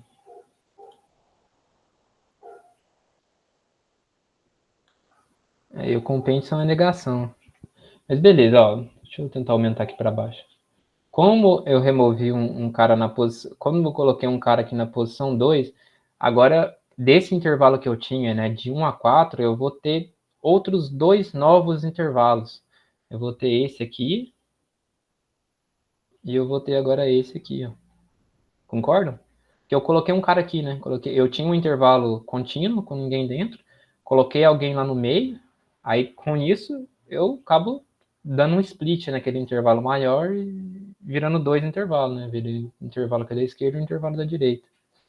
Então aí você tinha que adicionar de novo na tua priority queue o intervalo da esquerda, que seria basicamente a posição que você estava aqui, né? Até na onde você colocou -1. Então, como é que você colocaria isso, né? Aí você adicionaria um novo valor lá na tua priority queue, né? Que seria de tamanho 1 e cuidaria da posição 1 até a posição 1. Então, a priority queue receberia isso. E ela também receberia esse outro aqui, né? Que seria esse outro intervalo. Esse aqui está da posição 3. Esse aqui tem tamanho 2. Então, está da posição tamanho 2. Está da posição 3 a posição 4. Então, isso aqui é posições. Beleza, aí você tem que ficar fazendo esses joguinhos aí com a sua fila. Ficar manobrando aí o que você tá pegando agora, o que você vai mexer. O negócio não apaga. Mas beleza. Aí a tua priority que toda hora tinha que ficar sendo atualizado com esses intervalinhos. A cada valor que você colocava no meio de intervalo, você criava alguns novos. Só que aí você tinha que tomar um cuidado, né? Que, por exemplo, esse cara aqui, ó, Ih, rapaz, agora eu não consigo digitar nada. Eu perdi minha... Ixi. Alguém sabe o que eu tenho que fazer?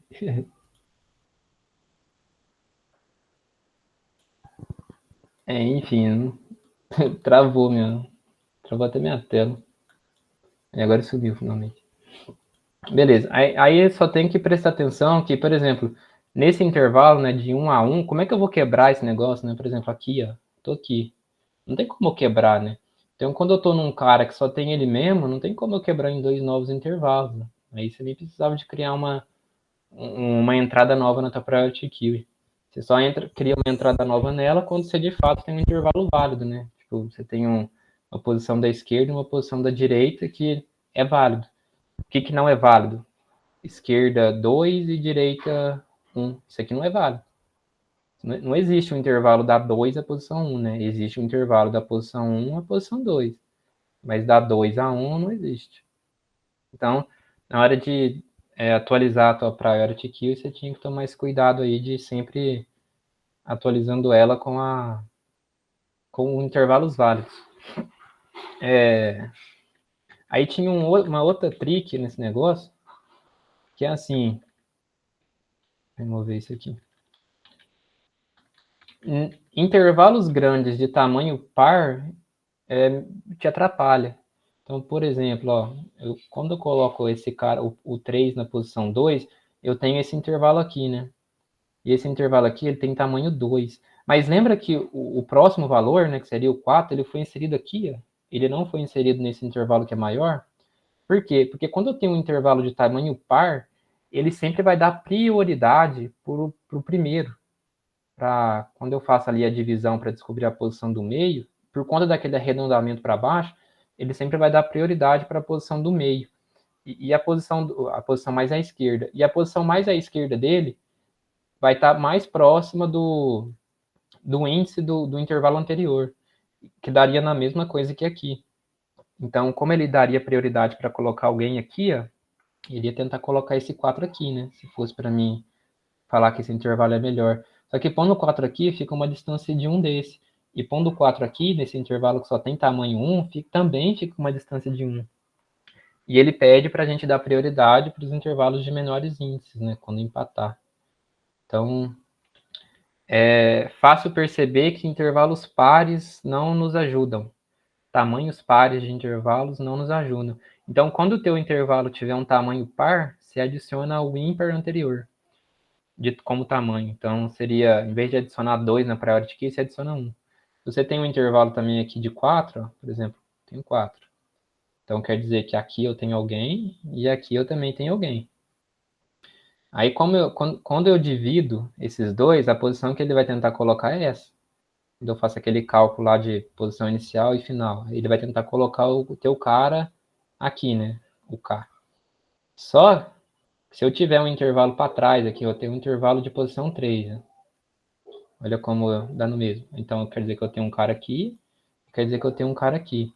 Então, esse cara que foi colocado nessa posição ficou a distância de 2 do mais próximo. E se eu tenho um intervalo de tamanho 3, quando eu faço os cálculos, vai dar no meio. Eu coloco ele aqui. Aí, tá vendo que ele ficou também uma distância de 2 do mais próximo? Então, intervalos de tamanhos pares acabam que dando no mesmo que em relação ao ímpar mais próximo anterior a ele. Porque aqui eu tenho o tamanho 3 e eu vou colocar na posição do meio, vai ficar uma distância de 2 do anterior. E aqui eu tenho o tamanho 4, mas como eu acabo colocando nessa posição aqui, ele fica uma distância de 2 também do anterior. Então, era um caso aí, eu não sei se vocês, quem tentou essa aí, vocês tentaram, Thiago, quando vocês tentaram, se vocês... você falou que não conseguiu achar a forma da posição, né? Mas eu achei que vocês não tinham conseguido essa parte, porque isso aí dá um enrosco mesmo, essa logiquinha de perceber que posições pares não são legais. Então era só montar um algoritmo. Talvez seja isso então mesmo. Então, na hora de montar o algoritmo, nunca adicione na tua priority queue tamanhos pares. Sempre adicione ímpar. para não dar esses probleminhas aqui. Aí deixa eu mostrar o código. Isso aqui também tinha errado uma vez, era por causa disso. Aí tem o caso base, né, que é quando o n é menor ou igual a 2, você não tem nada para fazer, é só printar mesmo na posição que tem. Então por isso que eu fiz esse if inicial aqui. Aí agora quando é maior, né, maior que 2, então a posição 0 sempre é 1 e a última posição sempre é o 2. E o próximo valor que eu vou inserir é o 3. Então a minha fila começa com o intervalo, o tamanho de intervalo que eu vou ter, né, que é n menos 2, e as posições. Aqui nesse caso, eu indexei as minhas posições em relação ao último que tinha valor, mas aí poderia fazer igual eu desenhei aqui, né? Você poderia anexar suas posições em relação ao primeiro que não tem valor. A minha priority queue eu fiz assim, né? Os meus parzinhos estavam, esse aqui tem valor e esse aqui tem valor, então eu adiciono esses dois índices, eu adicionava o índice 0 e o índice 5. Vai dando mesmo. Acaba dando no mesmo. Então você começa adicionando. Eu adicionei negativo aqui, ó, na minha priority queue, para não ter que ficar colocando uns nomes absurdos de grande aqui, porque a priority queue, o padrão dela é ordenar pelo maior. O primeiro aqui, de fato, a gente quer o maior, né? Que é o maior intervalo. Só que no segundo a gente quer o menor, né? Que é os menores índices. Então por isso que eu adicionei negativo na minha priority queue.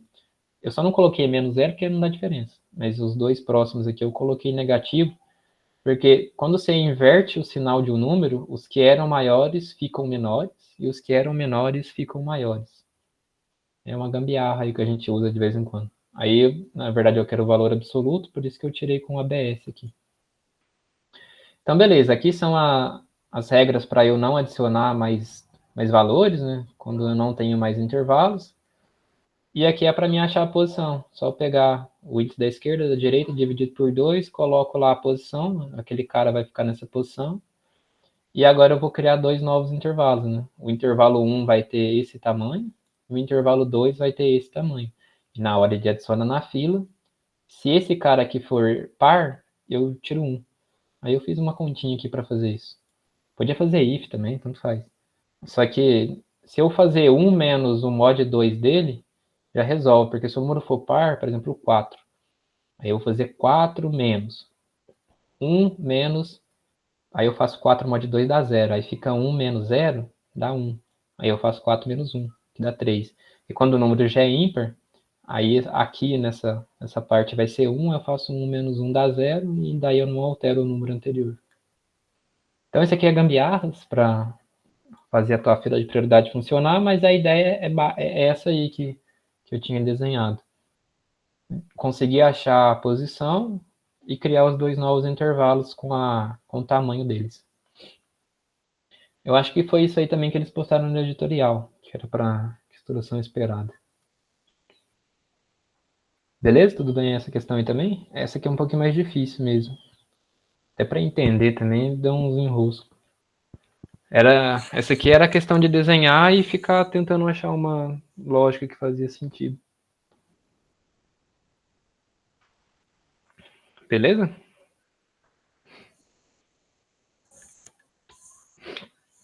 Fechou. Então agora agir.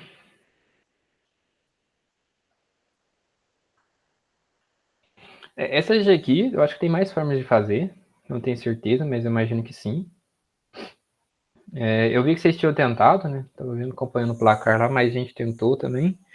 Eu não sei como que vocês tinham feito, vocês tinham tentado de forma bruta aí, né? Para cada par de possibilidades, vocês achavam um Dijkstra e verificava qual que dava menor. Só que isso aí da TLE, né? Tem muitas possibilidades de parzinhos, né? De a pé até tal par de carro até outro tal par de a pé, né? Isso aí faz da TLE. Não sei se foi isso aí que vocês tinham levado quando vocês estavam fazendo a prova. Aí uma forma de fazer isso aqui é o seguinte, né? Você tem dois grafos, né? Você tem o grafo de carro e o grafo de a pé, né? Então, aí ele deu um exemplo lá falando assim que no grafo de carro as arestas eram direcionadas. Então, se você está no vértice 1 e vai para o 2, não é garantido que tenha um do 2 para o 1. Porque o negócio aqui é usar aresta direcionada. Então, de carro, se você tem vértice 1 para o 2, com, sei lá, tempo 5, acho que é tempo que ele dá ali. Agora, de a pé, não. De a pé, se você tem do 1 para o 2, aí nesse caso aqui é unidirecionado. Então, eu também tenho do 2 para o 1. Então, aí eu não preciso de colocar a flechinha aqui. Vamos supor que de a pé é do 1 para o 2 e do 2 para o 1 você gasta 10. Então, você tinha dois grafos. Você tinha o grafo de a pé e você tinha o grafo de a pé. Perdão, você tinha o grafo de carro. Obviamente, o grafo era maior, né? Só fiz aqui para ilustrar. E você tinha um grafo de a pé. Ele também te garantiu que, de alguma forma, você conseguia chegar, né, no teu destino seguindo o enunciado. E o que era a regra, né? Você começa de a pé. Então, eu começo de a pé. Em algum momento, eu pego um carro. E depois, em algum momento, eu volto de a pé. Eu não posso fazer assim, a pé, carro, a pé, carro, a pé, carro, a pé, carro. Isso não é permitido. Eu só posso fazer a pé, sei lá até quando, carro e depois voltar a pé. Mas ele também, pelo enunciado, ele fala assim que se você quiser ir tudo de um jeito só, você pode. Ele fala assim, ó, você está disposto a caminhar até alguma esquina, que pode ser um, ou seja, inicialmente você já pode começar de carro, porque você já está na esquina 1, né? Então essa anotação aqui dele meio que permite a gente entender que ele já pode começar de carro. Então, se você não quer usar o a pé inicial, se você quiser já começar de carro, pode. Outra coisa também que pode, né? Se você quiser fazer o percurso todo de carro, você pode. Porque aqui ele fala que você vai escolher uma esquina Y para parar o carro.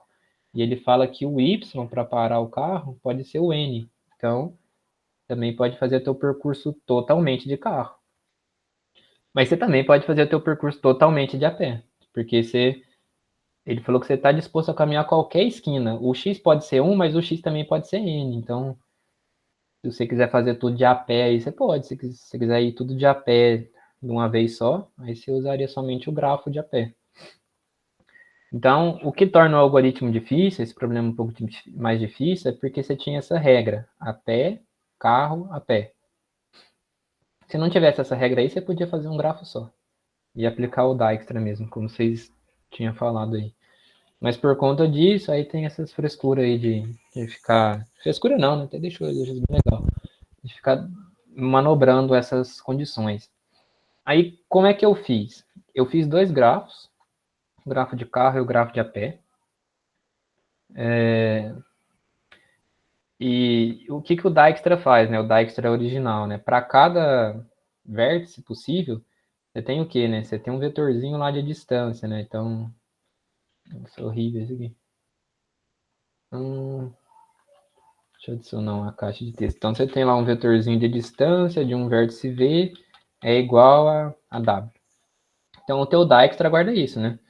Para cada vértice V, a menor distância é W. O que você tinha que fazer nesse exercício? Para cada vértice V, falando que no V você vai andar de a pé ou de carro, é W. Aí esse novo parâmetro aqui, ó, poderia ser 0, 1 ou 2. Aí eu vou explicar o que cada um é. Então, a distância até o vértice V com 0, com 1 ou com 2 é W. Aí o 0. O 0 é o seguinte, o 0 é a pé. Então, o vértice V tem que andar a pé. E deixa eu apagar esse caso aqui de cima para não atrapalhar.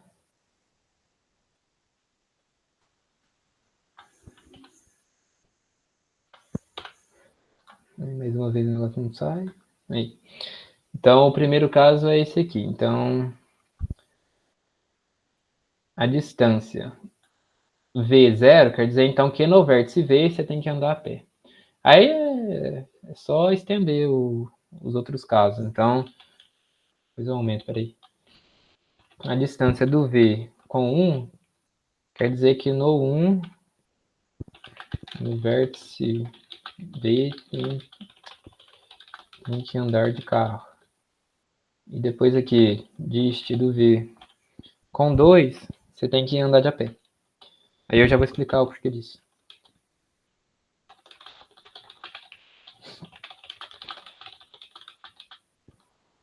Aí vamos entender o motivo disso.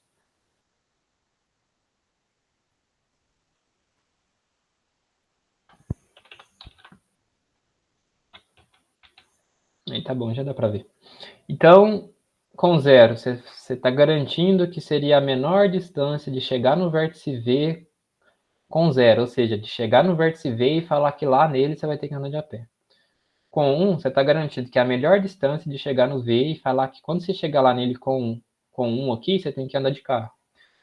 E no 2, você está garantindo que é a melhor distância de chegar no V e você está falando que quando você chegar lá nele com 2, você tem que andar de a pé de novo. Então, é a mesma regrinha lá do enunciado, né? Então, quais são as transições possíveis? Quando você está lá no teu Dijkstra, você está analisando o vértice V com a opção 0, você só pode usar o seu grafo a pé. Então, você vai usar o seu grafo a pé. E quais são as transições possíveis desse teu grafo a pé? Você pode continuar a pé. Então, você pode ir para algum vértice. Então, você está no V e você quer chegar no U. Então, você pode ir para o vértice U com 0. Então, você vai continuar a pé. Mas, você pode ir para o vértice U com 1, falando que lá você vai andar de carro. Certo? Então, quando você começa o teu trecho a pé, que é com 0, você pode falar que você continua com 0, né, para quem você vai chegar, e você pode falar que lá você vai continuar com 1, que seria de carro. E é a mesma coisa aqui, quando você está no teu vértice V analisando a opção 1, você tem que andar de carro ali. Então, as transições tuas, você pode ir para um vértice U que seja de carro, continuar de carro, ou você pode ir para um vértice U com 2, que vai ter que andar de a pé, que vai ter que voltar a andar de a pé. E quando você está num vértice V com 2, você não pode pegar carro mais, você só tem que andar a pé. E você só tem que ir para casos com 2 também. Porque quando você chega no 2, quer dizer que você já fez esse trecho, né? A pé, carro. E agora você só pode continuar a pé. Então você nunca pode, a partir da opção 2, ir para a opção 0 ou ir para a opção 1. Você só pode continuar na 2. Aí dessa forma você consegue resolver o problema aí com o Dijkstra mesmo. Porque aí teu Dijkstra é um pouquinho alterado, né? Em vez de ter um parâmetro só de vértice, ele tem uma opção que fala se que guarda esses negocinhos, né? Você tá de a pé, você tá de carro, ou se já fez o caminho de a pé e carro, agora voltou a pé. Deu para entender por que... Aí, igual eu falei, tem mais formas de fazer, não sei com essas outras formas. A forma que eu pensei foi essa, então, de guardar mais um parâmetro aqui para mim conseguir manobrar esse a pé, carro, carro a pé, a pé. Aí deu, assim, se não desenhar isso aqui no papel, talvez seja um pouco mais complicado de entender. Talvez desenhando fique mais simples. Mas deu para pelo menos pegar um pouco da ideia de qual que é a diferença dele para o algoritmo comum lá. Beleza. Aí deixa eu mostrar o código aqui. O código não é muito complicado, é o código do Dijkstra. Então eu leio o meu gráfico de carro, leio o meu gráfico de a pé. Esse negócio de DP aqui é só para me guardar as distâncias do Dijkstra, né? Então, no vértice 1, né? Começando de a pé. Lembra que no vértice 1 eu posso começar de a pé, ou já posso começar de carro, né? Por conta do enunciado, né? Ele fala que você já pode pegar um carro no 1. Então, os casos básicos são esses. Então, no vértice 1 de a pé e no vértice 1 de carro, a menor distância é 0. Aí é só seguir o Dijkstra. Você vai guardar o tamanho, né? A distância que você já percorreu. E você guarda também quais são os vértices que você está e qual é a opção. Nesse caso, então, eu guardei o vértice 1 com a opção 0, né, que é de a pé, e a opção 1 com 1, que é de carro. Aí é só fazer o algoritmo do Dijkstra. Então, você começa pegando lá a distância que você está, qual que é o vértice que você está, e eu também pego a opção que eu estou. Apago isso da fila, aí tem aquela condiçãozinha normal no Dijkstra, né? Se eu estou analisando um cara que já foi a menor distância dele, eu não preciso fazer mais nada, né? Então por isso que tem esse continue, mas isso aí é o que todo mundo, quem leva algoritmo de Dijkstra, o código talvez já tenha isso. Aí agora aqui é fazer aquelas condições que eu falei, ó. Quando a opção for 0 ou quando a opção for 2, quer dizer que o cara tá de a pé, lembra, né? Opção 0 Opção 0 a pé, opção 2 também a pé. Então, quando a opção é 0 ou 2, você tem que usar o grafo a pé. Então, você percorre o teu grafo de a pé, verifica qual que é o vértice que você vai, né, que é a transição, verifica o custo.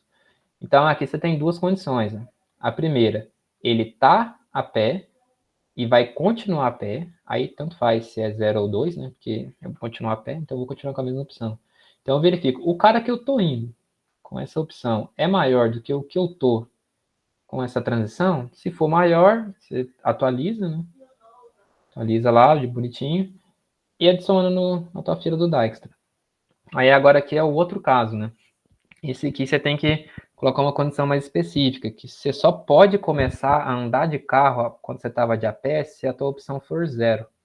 Porque quando você está no 2, você tem que certeza que só continua de a pé. É somente quando você está no 0, né? Você pode fazer essa transição de a pé para carro. Então, se a tua opção aqui for 0, aí eu posso tentar atualizar a melhor resposta do de carro. Então eu verifico lá naquele vértice V, que é onde eu estou indo, lá de carro é maior do que na onde eu estou de a pé, mais o custo de ir para lá? Se for, eu adiciono. Aí eu atualizo a distância do vértice V de carro. Ó, lembrando que atualizar a distância do vértice V de carro não quer dizer que você está fazendo o caminho de U para V de carro, tá? Você está fazendo o caminho de U para V de a pé, mas lá no V você vai ter que usar carro, tá? Lá no V que você vai usar o carro. Então você atualiza a distância dele aqui, adiciona na tua fila e pronto. Novamente, eu estou adicionando negativo para ele pegar as menores, porque a fila de prioridade, o padrão é os maiores. Então aí eu adiciono agora o vértice V com a opção 1, né? Que lá eu vou ter que andar de carro. E aqui eu tenho o meu else, né? Quando a minha opção é 1. Quando a minha opção é 1, eu tenho que andar de carro. Então, a primeira parte, estou de carro e vou continuar de carro. O que eu faço? Então, normal, estou de carro, vou continuar de carro. Então eu analiso a mesma opção, né? Faço lá a condição, indo para o vértice V de carro é maior que o que eu tô, mais não sei o quê. E agora é a outra transição, né? Eu tô de carro e vou passar para de a pé. Mas esse a pé aqui é aquele a pé 2 lá, né? De opção 2, que eu não volto mais pegar carro. Então eu tô de a pé, tô de carro, perdão, vou tentar ir para o vértice do V, só que falando que lá eu vou andar de a pé. Então, se for maior, eu atualizo. E novamente adiciono ele na fila. Aí dessa forma eu testo todos os casos, né? Para cada vértice eu vou ter a melhor distância. Só de a pé carro e só de carro. Aí na hora de printar, eu printo o melhor dos três aqui, ó. A melhor distância da posição N. Indo de a pé do começo ao fim. Indo de a pé, pegando o carro em algum lugar, continuando de carro até o final, porque também é permitido. Ou indo de a pé até algum lugar, pegando o carro e indo de carro até algum lugar e finalizando de a pé. São as possibilidades. Então, a minha melhor resposta está num desses três aqui. E pronto.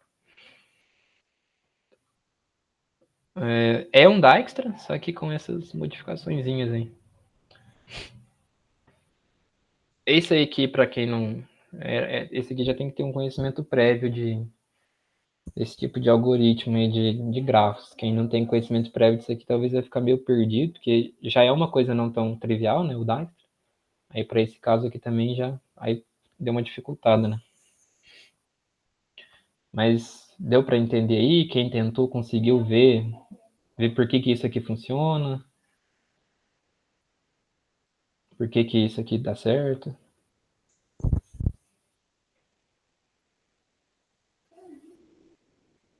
Desse jeito aí, se vocês tivessem tentado, possivelmente ia passar. Mas aí, vocês iam tentar com Dijkstra mesmo ou vocês iam fazer com programação dinâmica? Fazer uma PD que tinha essas opçõezinhas? Ia acabar dando no mesmo, eu acho. Ah, tá. É. Então, ia dar certo se tivesse feito aí dessa forma. Eu vi que tem gente que lê um grafo só.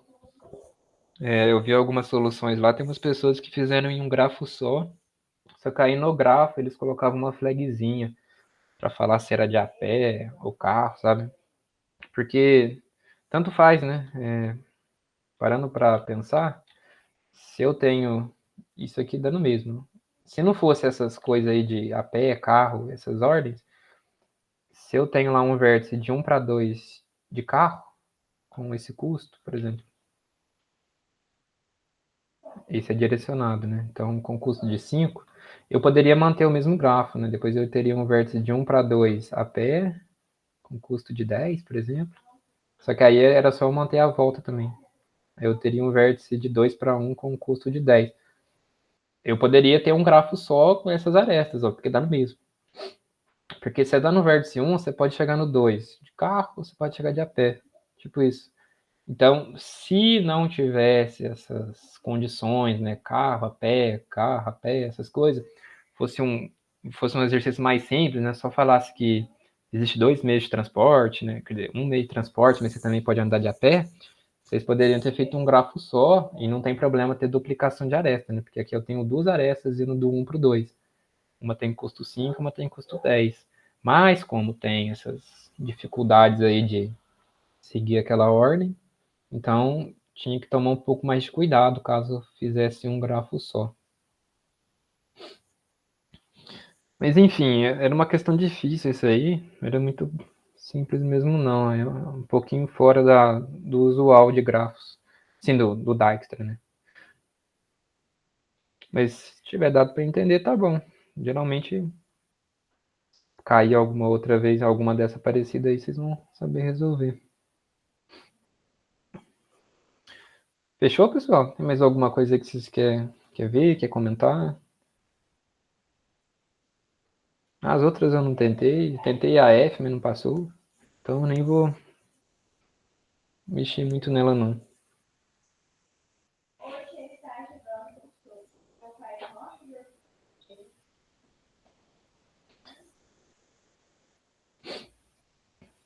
Essa aqui de queijo aqui, eu não entendi nada também como é que achava.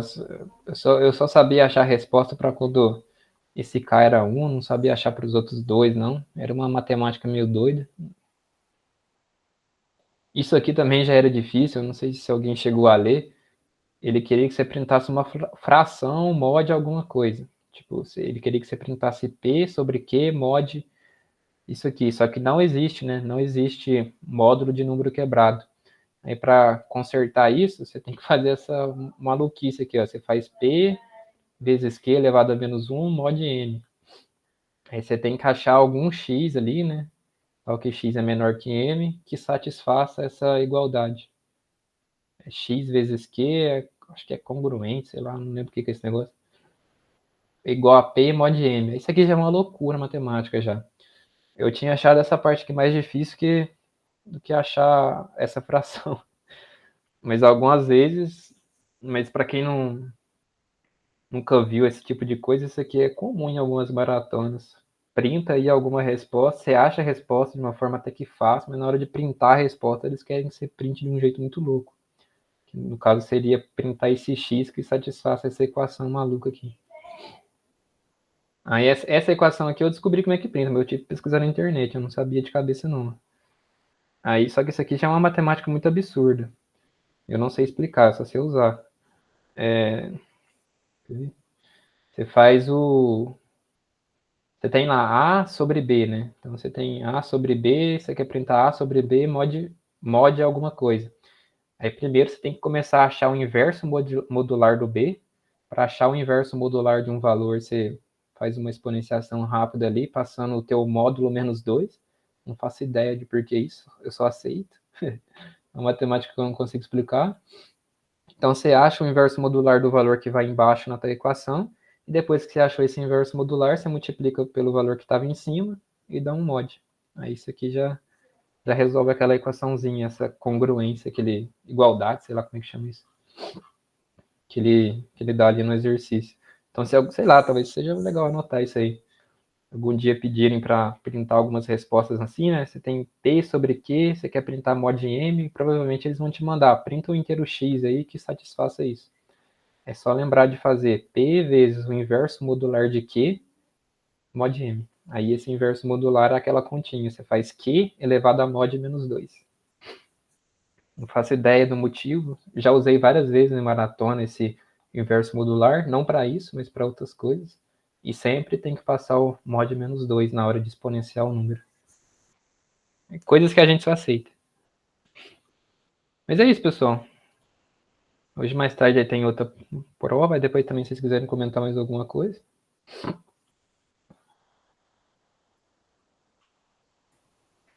Então, muito obrigado, Igor.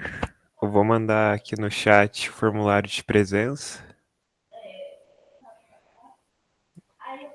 Fechou.